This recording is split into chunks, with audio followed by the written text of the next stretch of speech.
Isang buntis noong inooperahan at isang inalockdown na ibabiyahe pa Amerika ang lumantad kaugnay ng kidney for sale scheme. Para maimbestigahan ang isyong yan, naghain na ng resolusyon sa Kamara. Nakatutok si John Consulta.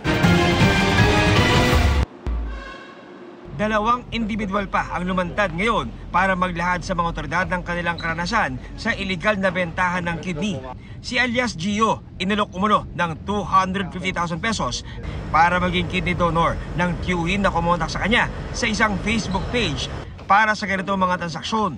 Ibibiyahe daw siya sa Amerika para doon gawin ang kidney transplant. Sabi niya, willing ka ba kung sa abroad gagawin yon, yung pagpapa-opera, yung transplant ng kidney? Sagot daw nila lahat, visa, passport, tsaka lahat ng gagawin sa akin. Tinanong niya po ako ng blood type. Sabi niya, anong blood type mo? A+, sabi ko po.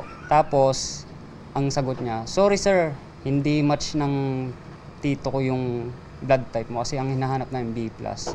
Ang isang babae naman, inoperahan, 4 na buwan na ang nakakaraan. Pero ang hindi niya alam, buntis pala siya nang sumalang sa operasyon.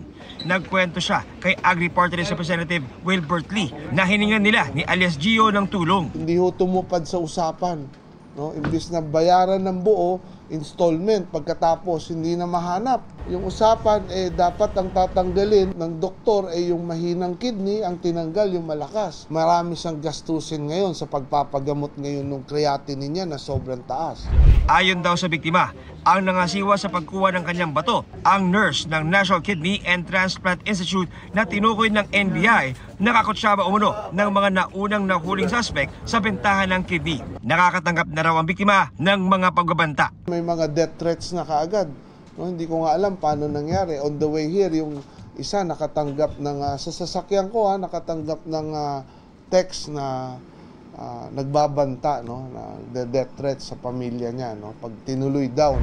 Kinuhanan na ng NBI ng salaysay ang dalawang biktima para sa investigasyon. Nag-ain na ang mambabatas ng House Resolution para maimbestigahan ang organ trafficking at posibleng pagre-regulate ng gobyerno sa bentahan ng bato. Sa isang pahayag ng NKTI, inilista nila ang kanilang staff nurse sa kanyang assignment at inilipat sa ibang trabaho at mahigpit na minomonitor ng mga opisyal ng NKTI.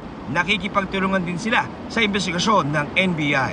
Para sa GMA Integrated News, John Consulta, nakatutok 24 oras.